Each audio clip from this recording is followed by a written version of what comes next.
Frères et sœurs, c'est de nouveau une joie d'être avec vous, hein, vraiment. Je pense que je vais prendre un abonnement au Sarre.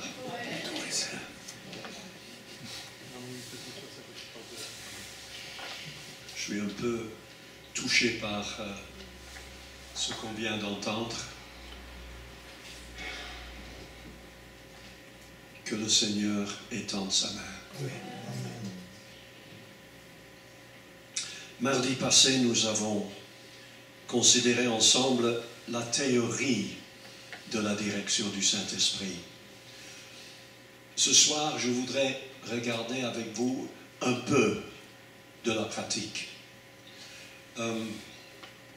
Et je propose de faire cela sur base de 3 récits dans les Actes des Apôtres.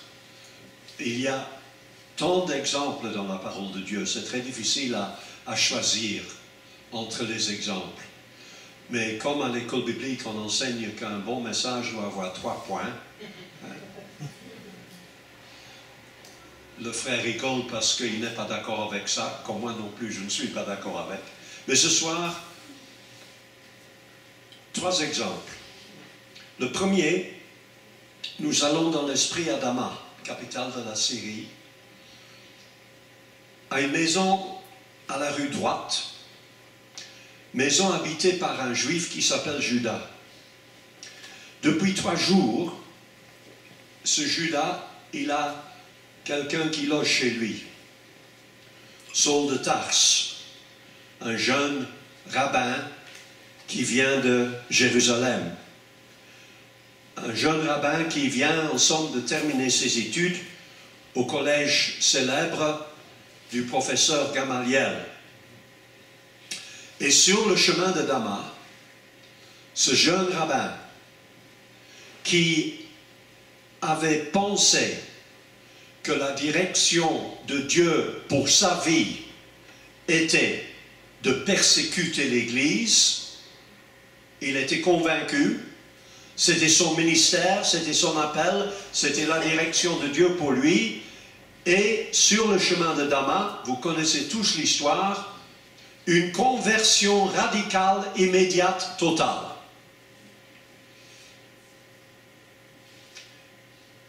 Il resta 3 jours sans voir.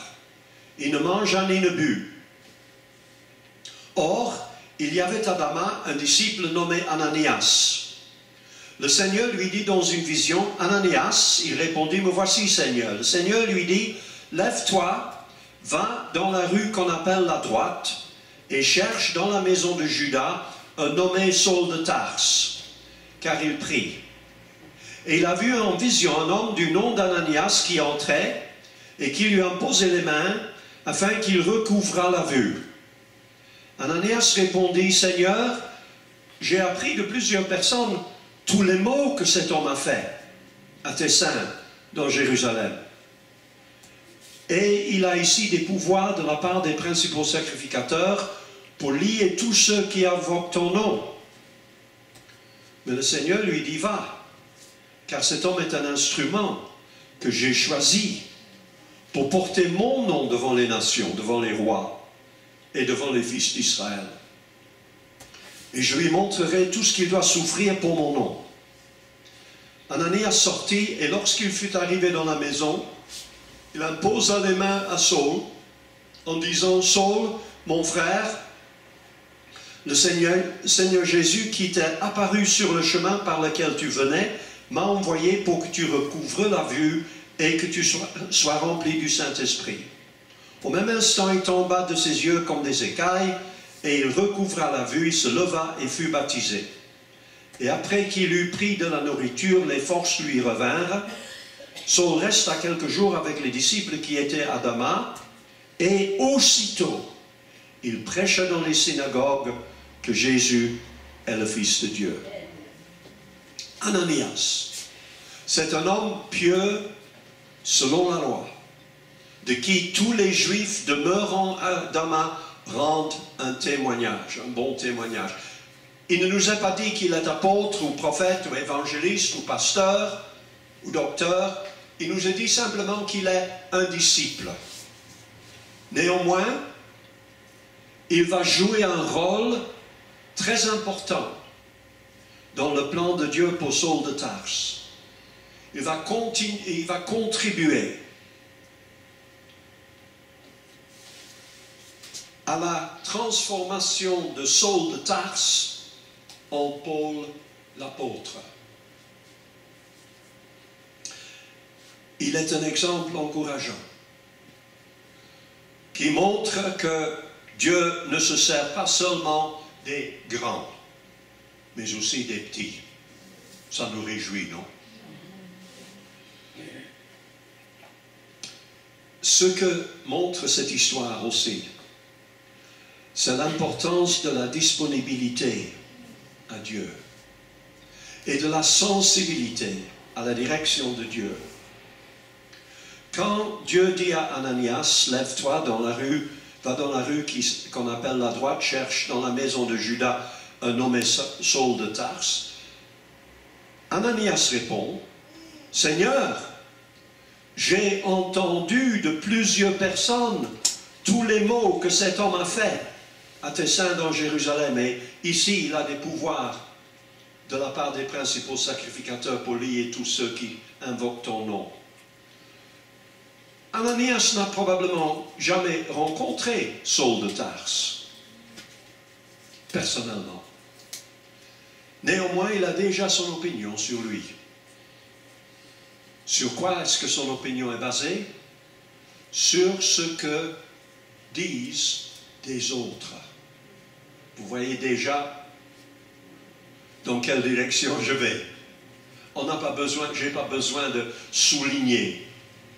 Mais nous avons souvent des opinions des gens basées sur ce que d'autres en disent, même si nous ne les connaissons pas nous-mêmes, ou si nous n'avons pas vérifié nous-mêmes ce que les autres disent.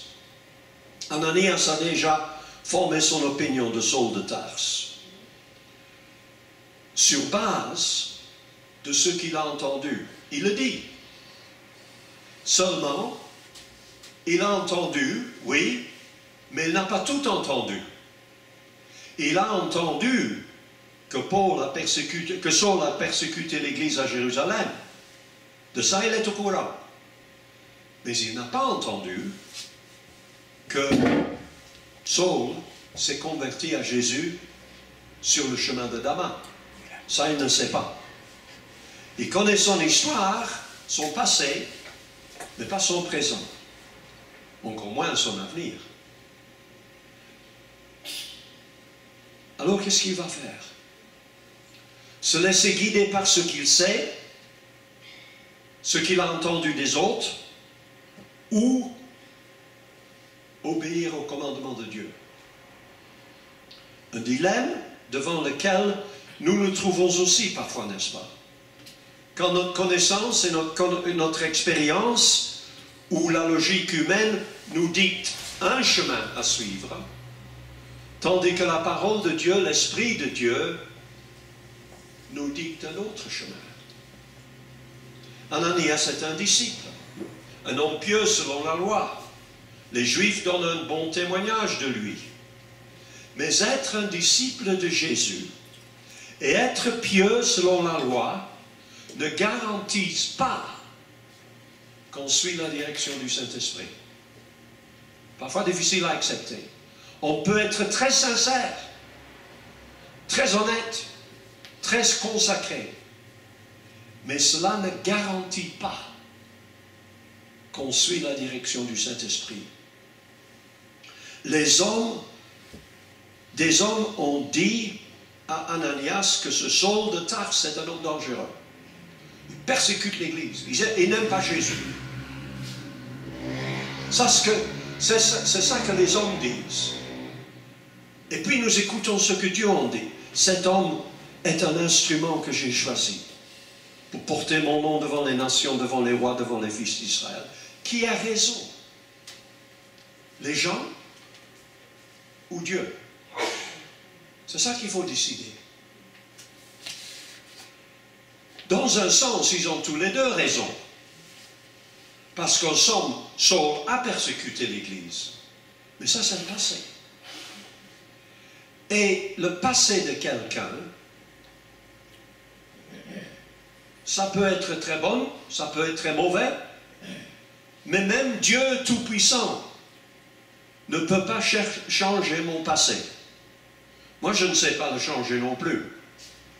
Je ne sais pas si vous êtes comme moi, mais il y a des choses dans mon passé, je n'en suis pas fier. Si je pourrais les changer, je les changerais. Mais je ne peux pas les changer. Nous ne pouvons pas faire marche arrière. Et même Dieu, nous disons qu'il est tout-puissant, et ça j'y crois, mais même Dieu tout-puissant, il y a des choses qu'il ne peut pas faire. Vous n'êtes pas d'accord? Il ne peut pas mentir. D'accord? Et il ne peut pas changer le passé, il ne peut pas faire marche arrière. Et pour Dieu, ce qui compte surtout n'est pas le passé, mais c'est le présent. C'est le présent. Et aussi l'avenir. Pour Dieu, la réalité actuelle, ce n'est pas ce que nous étions, mais ce que nous sommes. Et surtout, ce que, par sa grâce, nous allons devenir. Saul de Tarse était un ennemi de Christ. Il était persécuteur de l'Église. Maintenant, il aime Jésus. Et il veut servir Jésus. Et il va devenir un grand apôtre.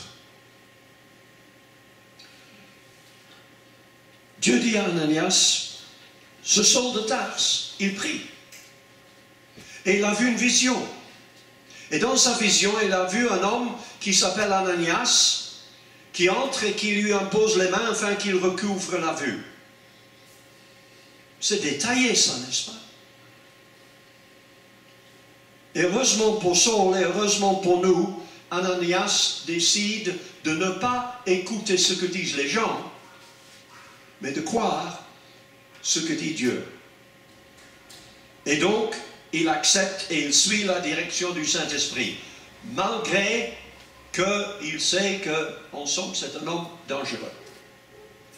Donc, il sortit, Ananias, et lorsqu'il fut arrivé dans la maison, il imposa la main à Saul en disant, Saul, mon frère, pas Saul ennemi, pas Saul persécuteur, Saul, mon frère.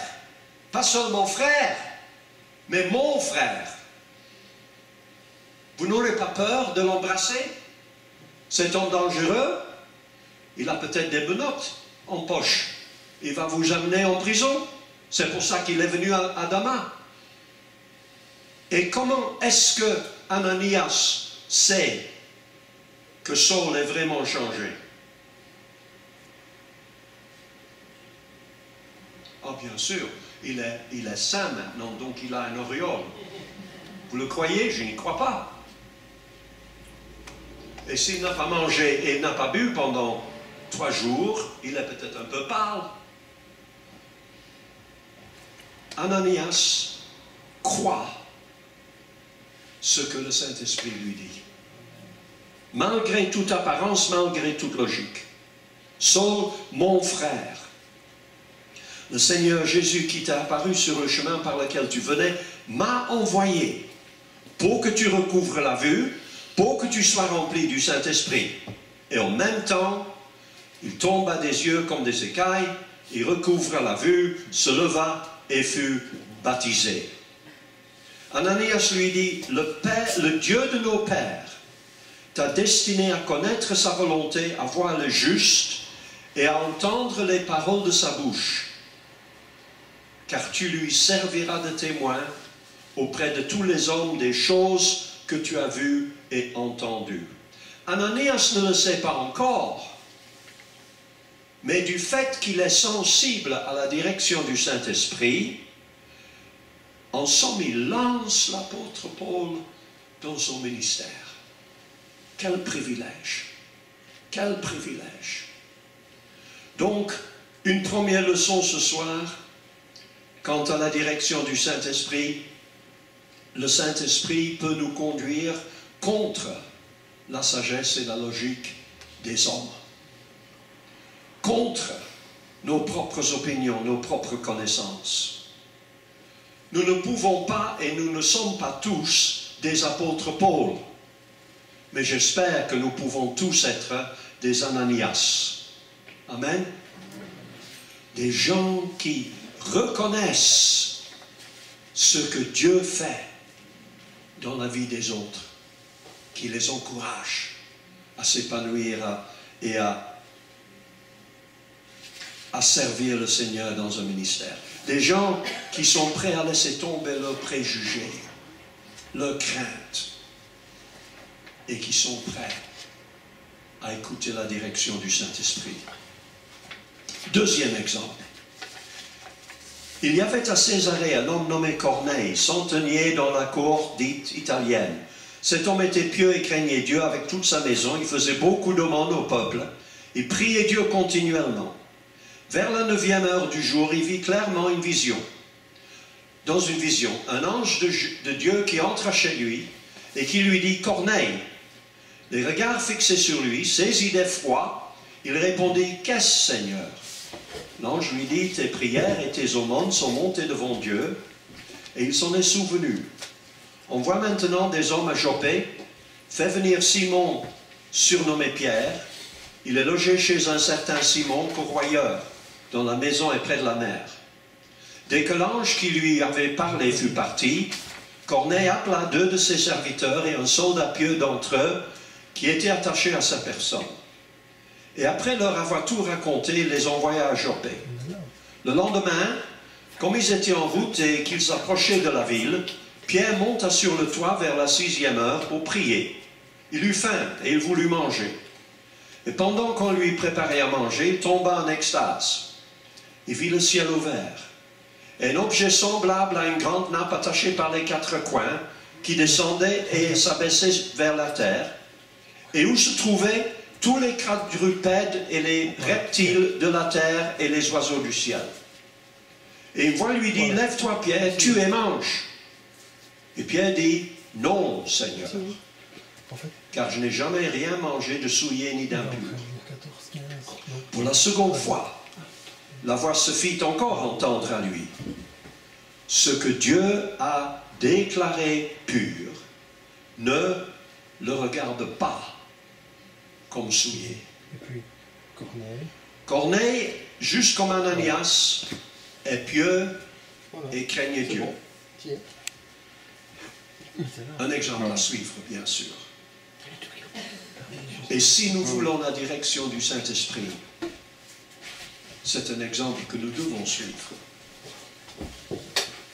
Corneille prie et Dieu répond. Par une vision, il voit un ange qui entre chez lui et qui dit « Corneille, tes prières, tes aumônes sont montées devant Dieu. » Il s'en est souvenu. Et qui lui dit « Envoie maintenant des hommes à Joppé et fais venir Simon-Pierre. » Corneille reçoit l'instruction et l'obéit tout de suite. Dès que l'ange qui lui a parlé est parti, il appelle 2 de ses serviteurs et un soldat pieux d'entre eux, des gens qui sont attachés à sa personne, il leur raconte tout et il les envoie. Obéir à l'instruction de Dieu, à l'instruction de la parole de Dieu, est une condition de recevoir la direction divine. Le Saint-Esprit ne va pas nous donner sa direction s'il sait d'avance que nous n'allons pas écouter et que nous n'allons pas obéir. Ça n'a pas de sens. Alors, pendant que les serviteurs de Corneille sont en route de Césarée à Joppe, ils ont à peu près 60 km à pied, ça veut dire ils sont 1 jour et demi, 2 jours en route. Pendant qu'ils sont en route, ils approchent de la ville. Pierre monte sur le toit plat de la maison de Simon le courroyeur pour prier. La 6e heure, on est à midi alors. La prière de midi pour les Juifs n'est pas une prière liturgique. C'est une prière personnelle, dans ses propres mots. Si vous voulez, c'est Pierre, il a son petit culte personnel. Et pendant cette prière, la traduction seconde dit « il tomba en extase ». Ça ne veut pas dire qu'il est tombé dans une sorte de transe. Ça veut dire qu'il a eu une expérience spirituelle très forte. Il voit le ciel ouvert, il voit comme une grande nappe qui descend, et sur cette nappe, il voit tous des animaux et des oiseaux. Et une voix lui dit, lève-toi Pierre, et tue et mange. Ces animaux, ces oiseaux qu'il voit, sont des animaux qui, selon la loi juive, sont impurs, donc défendus aux Juifs de manger. Alors Pierre dit, non, non, Seigneur, j'ai jamais rien mangé de souillé ni d'impur. Ça se répète une seconde fois et même une troisième fois. Quand Dieu se répète, c'est qu'il a quelque chose à dire et il veut que nous comprenions. Et puis Dieu dit, ce que Dieu a déclaré pur, ne le regarde pas comme souillé. Pierre ne comprend pas exactement ce qui se passe jusqu'au lendemain, jusqu'à peu après, pardon. Quand arrivent ces hommes envoyés par Corneille, et alors le Saint-Esprit lui dit, Pierre, va avec eux.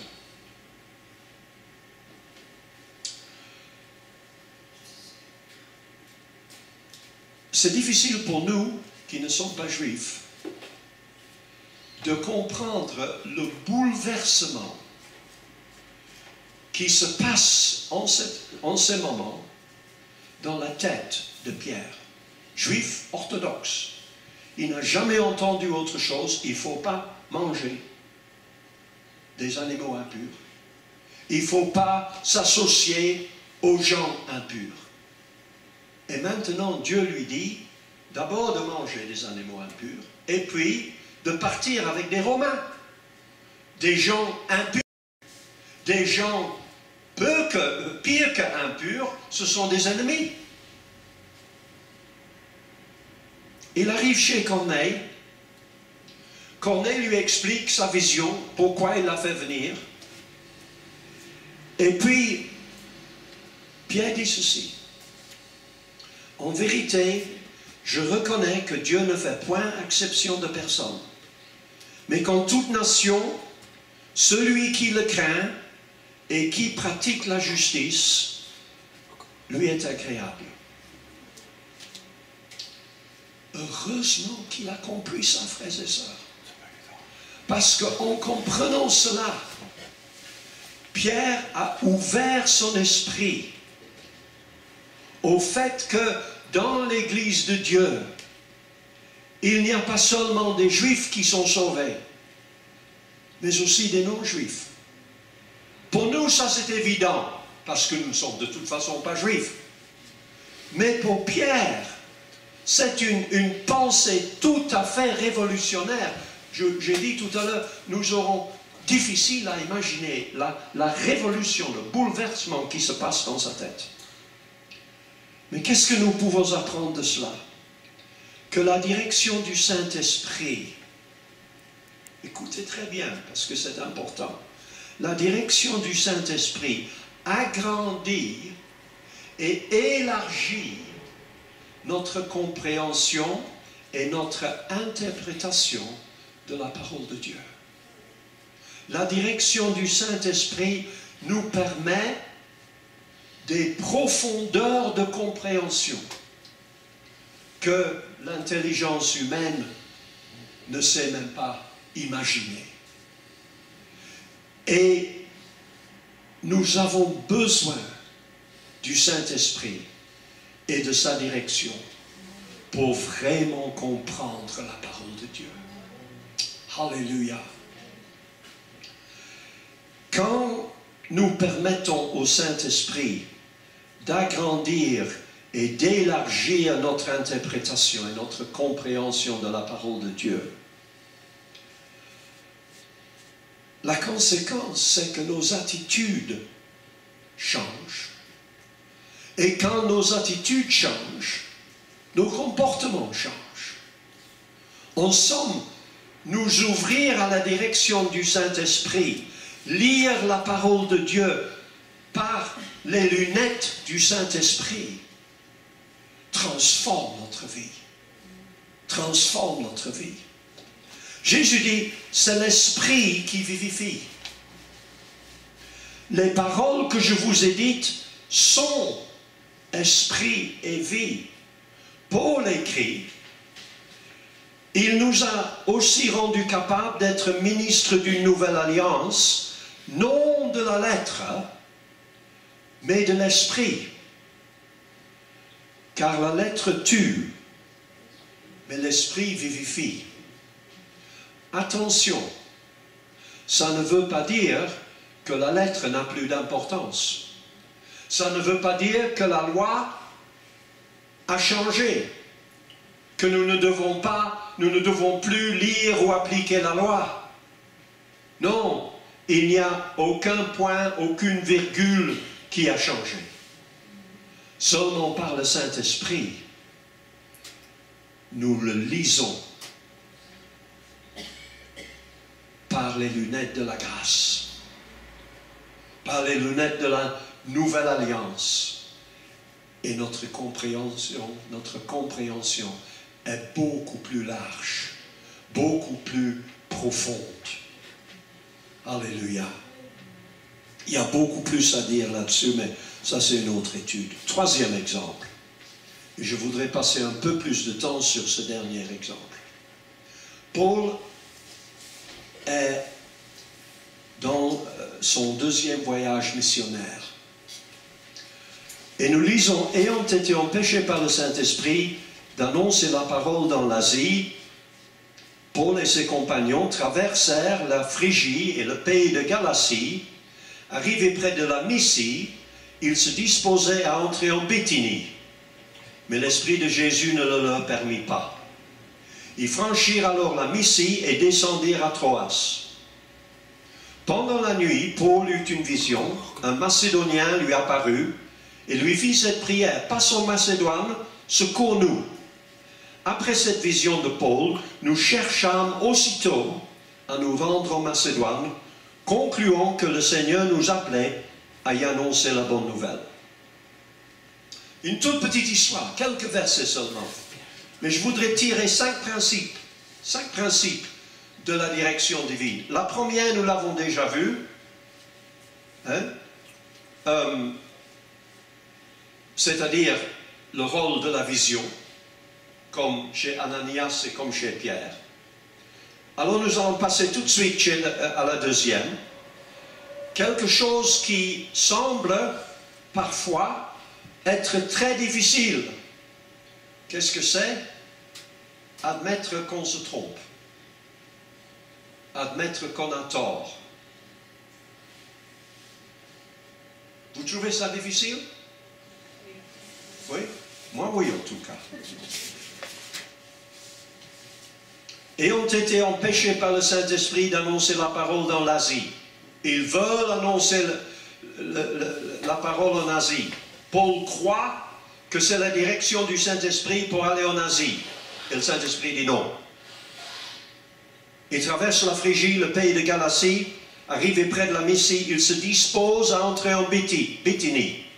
Et l'Esprit de Jésus ne le permet pas.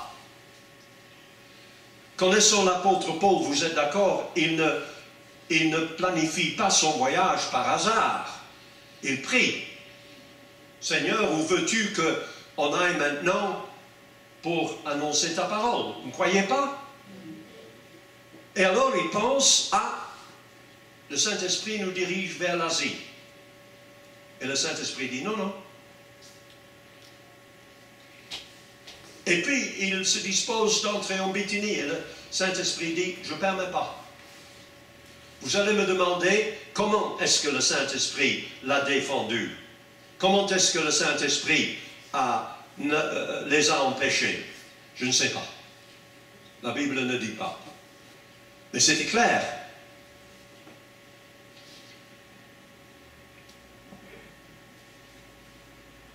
Dieu dit non.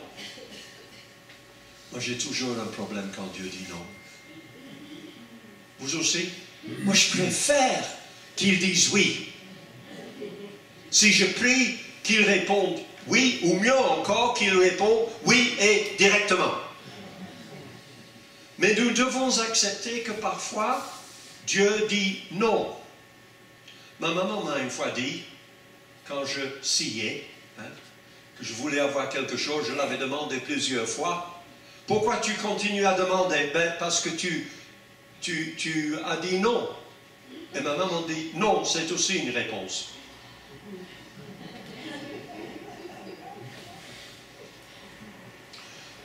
Dieu dit non. David veut construire le temple. Il est sincère, non? Pourquoi est-ce qu'il veut construire le temple? Pas pour se vanter, par amour de Dieu.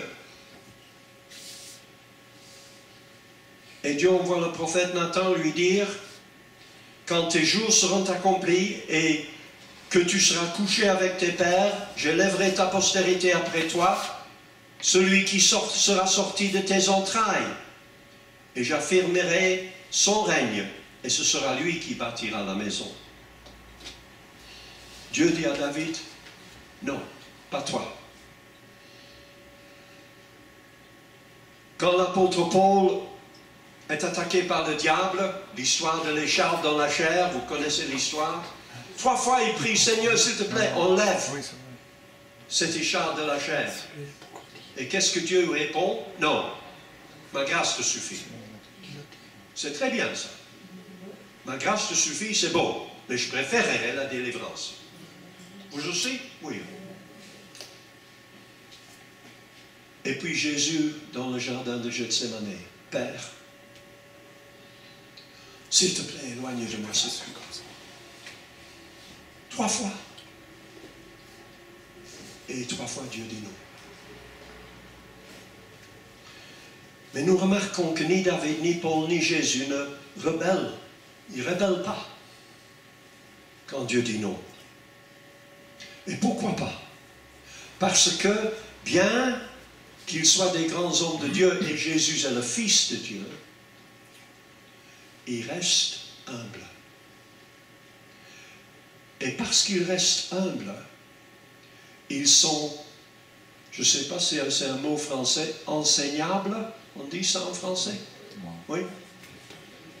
Je pense plutôt en néerlandais, moi. Excuse, mais vous m'avez compris. Ils sont humbles.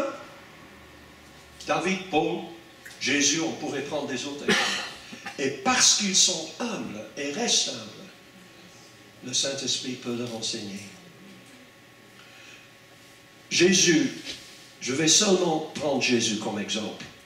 Jésus dit, prenez mon joug sur vous, recevez mes instructions, car je suis doux et humble de cœur.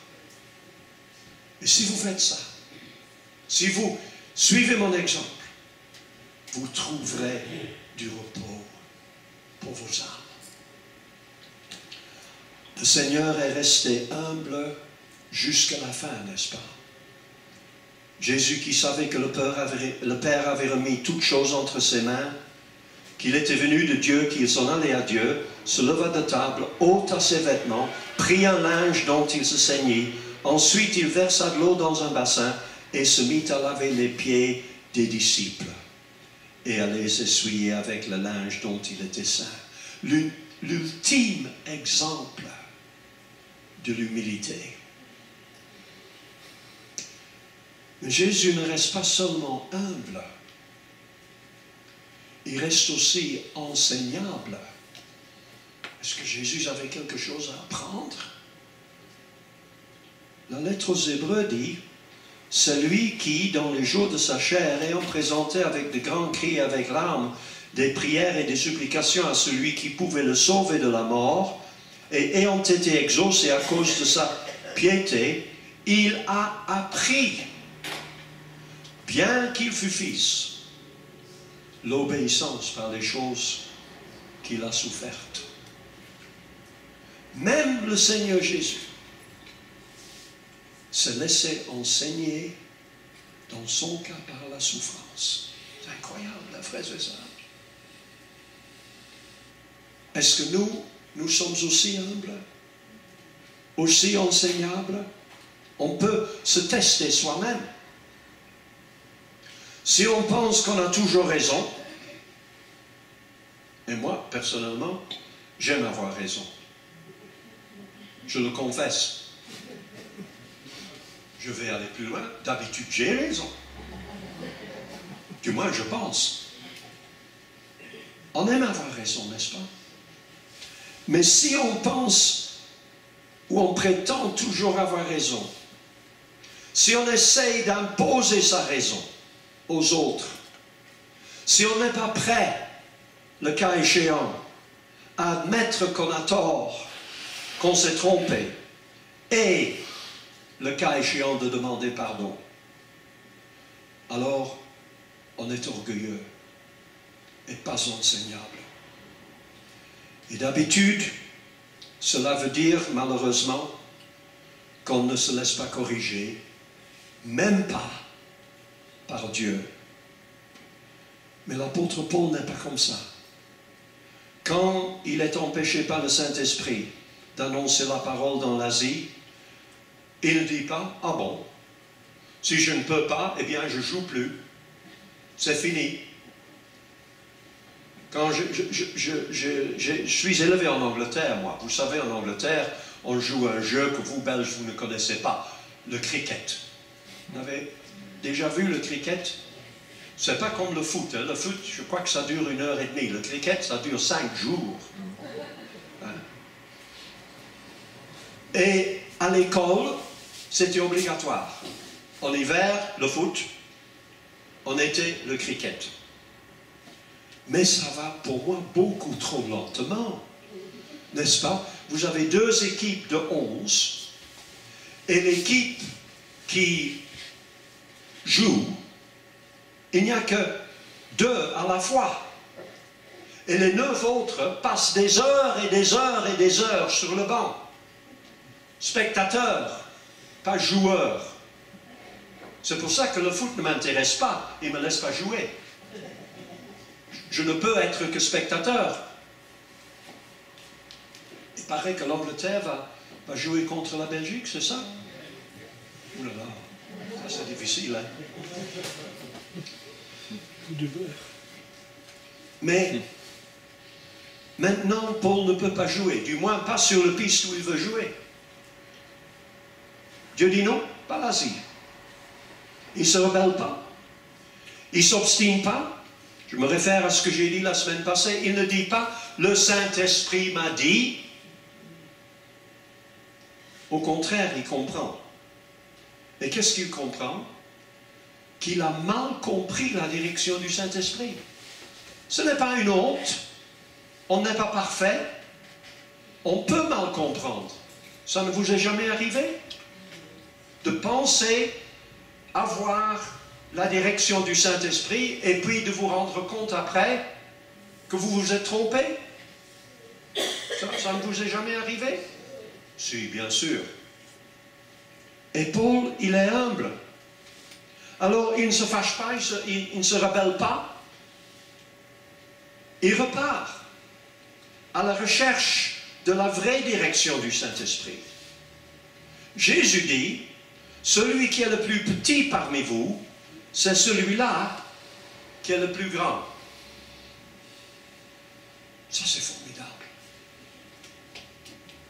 C'est pourquoi quiconque se rendra humble, comme ce petit enfant sera le plus grand dans le royaume des cieux.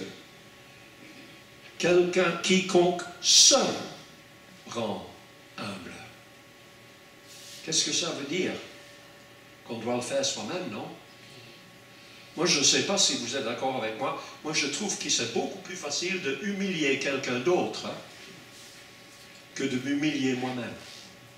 Pourtant, c'est ça que Jésus dit. Les rois des nations les maîtrisent. Ceux qui les dominent sont appelés bienfaiteurs. Qu'il ne soit pas de même pour vous. Mais que le plus grand parmi vous soit comme le plus petit. Et celui qui gouverne comme celui qui sert. Quand Jean-Baptiste voit Jésus, il dit, il faut qu'il croisse et que je diminue. Un troisième principe dans ce récit, c'est un moyen de la direction du Saint-Esprit. Comment est-ce que Paul et ses compagnons suivent ou essayent de suivre la direction du Saint-Esprit?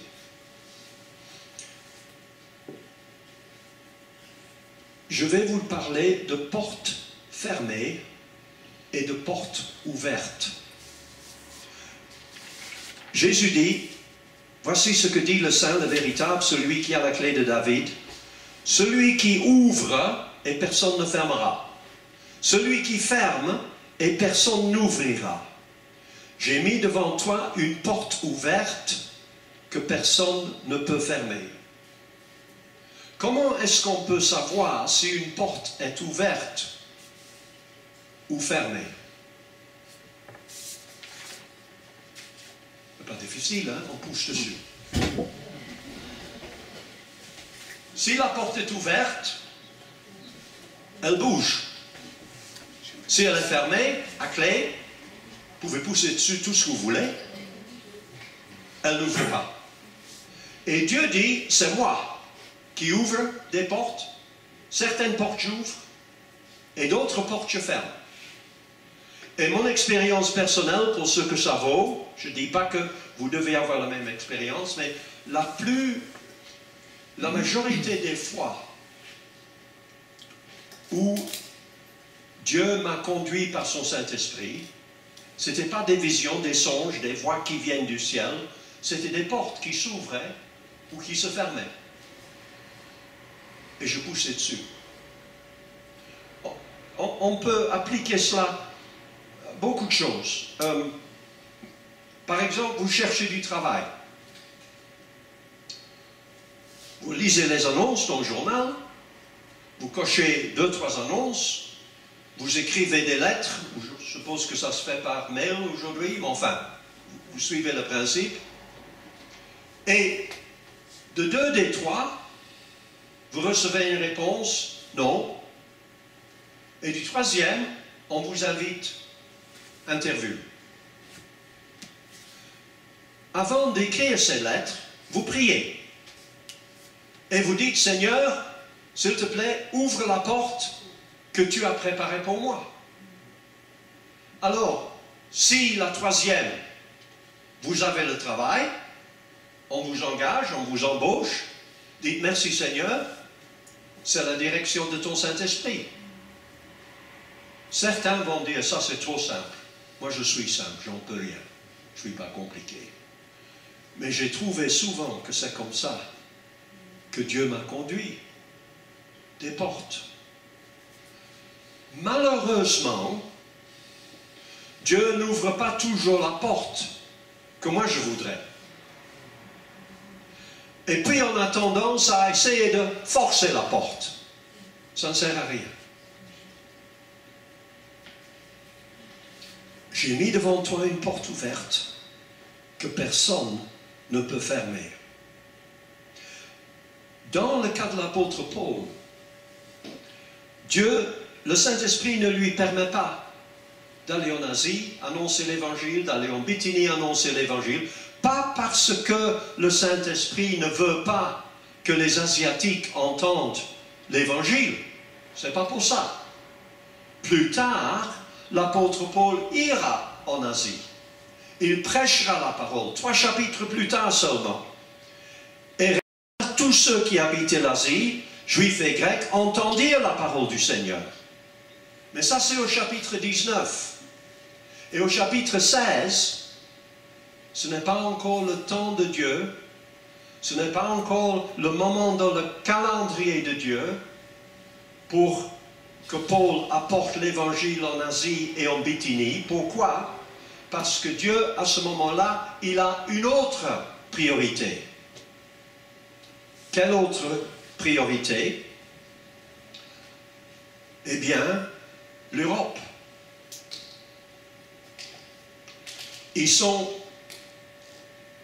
Ils doivent d'abord apporter l'évangile en Europe. Moi, je dis Alléluia parce que je vis en Europe. Quand Dieu nous empêche de faire quelque chose ou d'aller quelque part, c'est parce qu'il veut que nous fassions autre chose et que nous allions autre part, ou probablement que nous fassions autre chose et que nous allions autre part d'abord. Peut-être plus tard qu'il ouvrira la porte que nous préférons. Et ont été empêchés par le Saint-Esprit d'annoncer la parole en Asie. Une quatrième leçon, c'est qu'un besoin ne constitue pas nécessairement un appel. Les Asiatiques, ils ont besoin du Seigneur, n'est-ce pas? Ils ont besoin de l'Évangile. Et on pourrait dire, voilà, eux, ils ont besoin. Moi, apôtre Paul, j'ai le don et le ministère de prêcher. C'est logique que moi, je suis la réponse, la solution à leurs besoins. Et le Saint-Esprit dit non. Du moins, pas maintenant. Plus tard, mais ça, il ne sait pas maintenant. Il ne sait pas encore. Et nous devons comprendre qu'un besoin ne constitue pas nécessairement un appel. Et ça, c'est difficile pour nous chrétiens, parce que en tant que chrétiens, nous sommes sensibles aux besoins, n'est-ce pas? Quelqu'un qui est dans le besoin, comme on a prié pour cet enfant tout à l'heure, ça nous touche le cœur, ça touche profondément, nous sommes très sensibles aux besoins. Heureusement, parce que c'est biblique, Dieu dit, tu ouvriras ta main à ton frère, au pauvre et à l'indigent. Jésus dit, donne à celui qui te demande. Ne te détourne pas de celui qui veut emprunter de toi. Mais le problème est que nous ne pouvons pas répondre à tous les besoins. N'est-ce pas? Il y a beaucoup de pauvres et peu de chrétiens millionnaires. Est-ce que Jésus a toujours répondu à tous les besoins? Il y a des textes qui disent qu'il a guéri tous les malades. Jésus parcourait toute la Galilée, enseignant dans les synagogues, prêchant la bonne nouvelle du royaume et guérissant toute maladie et toute infirmité. On lui amena tous ceux qui souffraient de maladies, de douleurs de divers genres, démoniaques, lunatiques, paralytiques, et il les guérissait. Il guérit tous les malades.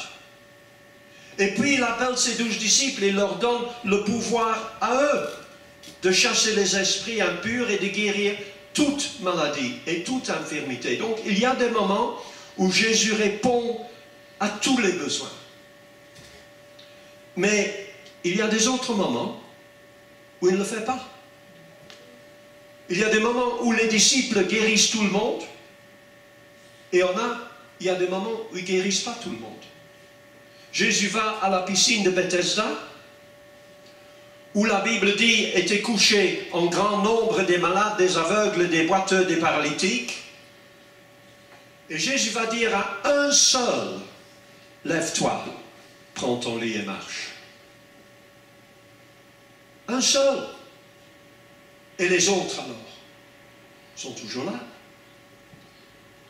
Pierre et Jean montent au temple à l'heure de la prière et juste devant la belle porte, il y a tous des mendiants.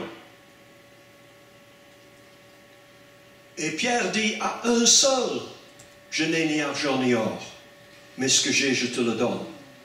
Au nom de Jésus-Christ de Nazareth, lève-toi et marche. Un besoin n'est pas toujours un appel, frères et sœurs. Ça c'est clair, hein? Si l'église ici de Ronsard a besoin de choristes, si vous chantez faux, vous n'êtes pas la solution aux besoins. D'accord? Ou alors il faut d'abord un miracle. Un besoin n'est pas toujours un appel. Oui, l'Asie, la Phrygie, Galatie, Myssie, Bithynie ont besoin de l'Évangile. Mais l'Esprit Saint ne permet pas à l'apôtre Paul et son équipe d'y aller annoncer l'Évangile maintenant. Parce qu'il a un autre plan et une autre priorité. Si Dieu ferme une porte, il ouvre une autre. Ils sont empêchés par le Saint-Esprit d'annoncer la parole en Asie, etc. Ils veulent entrer en Bithynie, l'Esprit de Jésus ne le permet pas. Ils franchirent la Mysie, descendirent à Troas, et pendant la nuit, Paul eut une vision. Un Macédonien lui apparut et lui fit cette prière. « Passe en Macédoine, secours-nous. » Après cette vision de Paul, nous cherchâmes aussitôt à nous rendre en Macédoine, concluant que le Seigneur nous appelait à y annoncer la bonne nouvelle. Vous imaginez le scène, petit déjeuner, vous les voyez là? Parmi les compagnons de Paul, il y a Silas, il y a Timothée, il y a Luc. Je les vois là, cafetière, croissant. Et Luc dit à Timothée, « Bien dormi, mon gars? » « Oui, oui, oui. » Et Silas, ça va? « Oui, oui. » Paul, tout excité, « J'ai une vision. J'ai vu un homme, un Macédonien, qui a dit, « Viens à notre secours. » Après cette vision de Paul, nous cherchâmes. C'est intéressant ça. Ce n'est pas la décision de Paul tout seul. On discute ensemble. Nous, ça veut dire plusieurs, n'est-ce pas? Pas je, nous. Et dans la direction de Dieu, il est très souvent à conseiller de consulter les autres. Les autres sont, comment est-ce qu'on dit ça en français?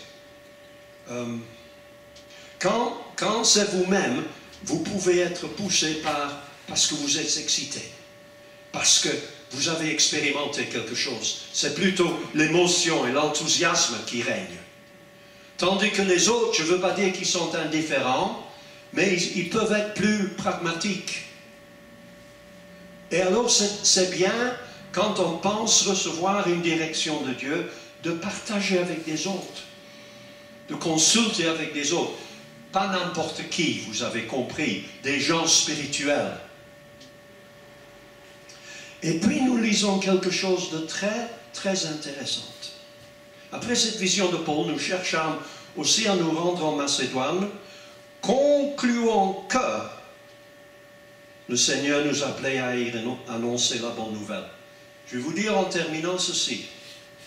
La direction du Saint-Esprit, comprendre la direction du Saint-Esprit, c'est souvent une conclusion. Ce n'est pas toujours une vision spectaculaire, une voix du ciel. C'est souvent plusieurs éléments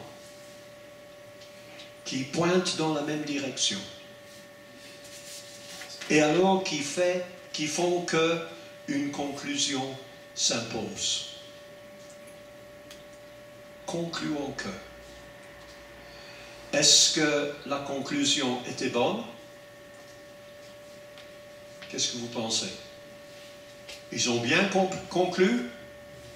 Nous qui sommes ici ce soir, nous en sommes l'évidence. Parce qu'ils sont allés prêcher l'Évangile en Europe. Et l'Évangile a pris des racines aussi en Europe. Comprendre la direction du Saint-Esprit est parfois une conclusion plutôt qu'une conviction. Et la direction du Saint-Esprit n'est pas toujours donnée par un moyen spectaculaire, mais parfois simplement le résultat d'une conclusion.